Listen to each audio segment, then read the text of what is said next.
안녕하세요. 스프링스탈롱의 레이입니다. 벌써 스타트업이 투자자를 만났을 때 편, 마지막 편을 촬영하게 되었는데요. 사실 이 시리즈가 그렇게 높은 조회수를 기록하진 못했지만 많은 분들에게 도움이 됐을 거라는 저의 기대와 함께 이렇게 마지막 편을 촬영하게 되었습니다.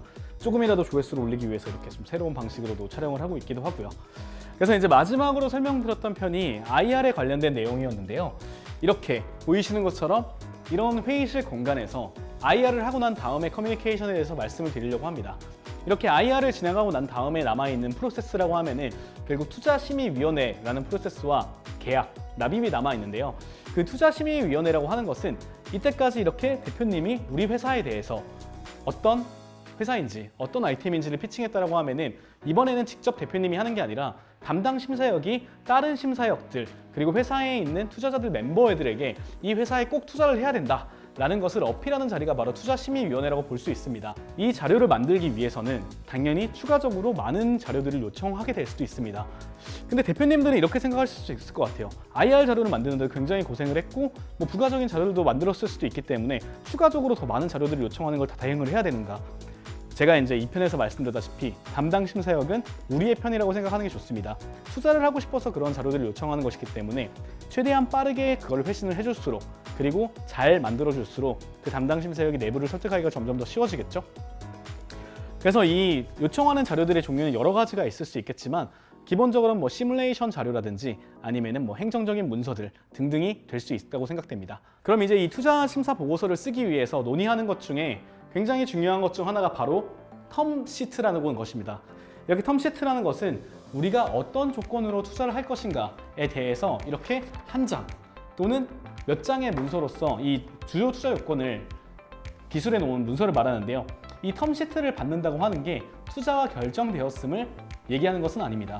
이 문서를 기반으로 투자 심사 보고서를 쓸 것이니 이 내용들을 한번 먼저 협의를 해보자라는 생각을 해보시면 좋을 것 같은데요. 여기에 있는 내용들이 모두 디테일하게 나와 있지는 않기 때문에 정확하게 이것만으로 모든 투자 조건을 파악할 수는 없지만 그래도 주요한 조건들이 나와 있기 때문에 이것을 협의하는 것에서는 굉장히 신중하고 그리고 고민을 많이 해보시는 게 좋다라고 생각을 합니다. 네, 그 다음으로 말씀드리고 싶은 부분이 바로 계약에 관련된 부분인데요.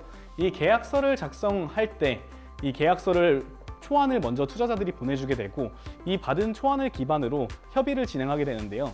계약서에는 굉장히 여러 가지 조항들이 있지만 그걸 하나하나 다 설명드리기보다는 제가 생각하기에 이 계약서에서 꼭 한번 점검해 봤으면 좋겠는 조항 두 가지 정도를 한번 말씀드리면 좋을 것 같습니다. 그 첫 번째 조건은 바로 전환권입니다. 이 전환권이라고 하는 것은 대부분의 한국에 있는 투자자들은 RCPS나 CPS라고 불리는 상환 전환 우선주 혹은 전환 우선주라는 방식으로 투자를 하게 됩니다. 그 중에서 나와 있는 전환이라고 하는 그 단어를 주목해 주시면 될 것 같은데요.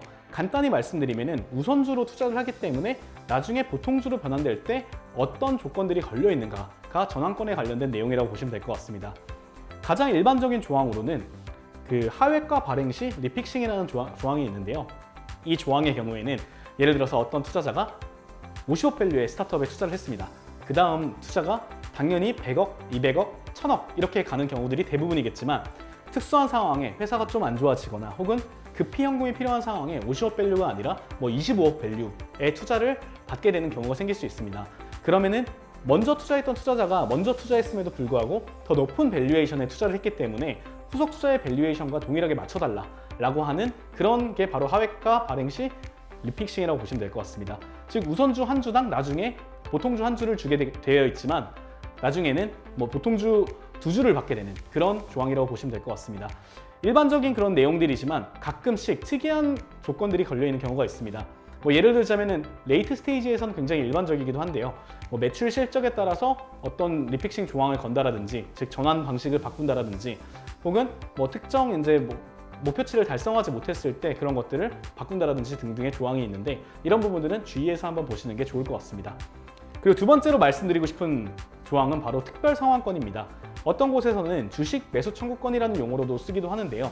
이것은 간단하게 말씀드리면은 우리가 샀던 주식 다시 사가 라는 조항이라고 보시면 될 것 같습니다. 굉장히 강력한 조항인데요.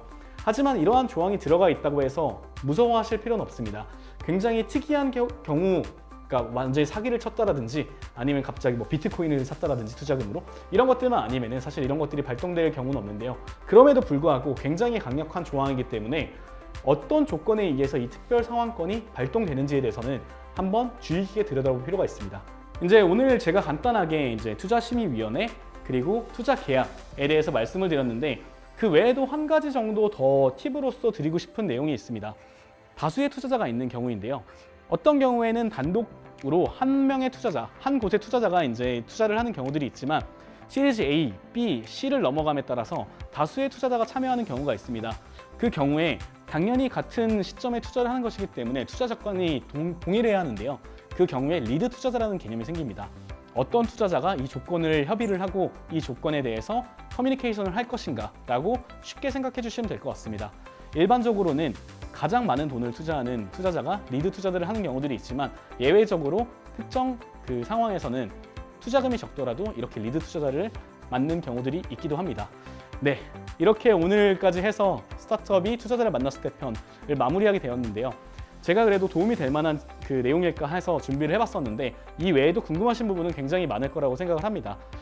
그 이후에 혹은 그 전에 있는 내용이라고 하더라도 더 궁금하신 게 있다면 댓글로 남겨주시면 제가 최대한 다 답변을 드리도록 하겠습니다. 스프링 살롱의 레인이었습니다. 감사합니다.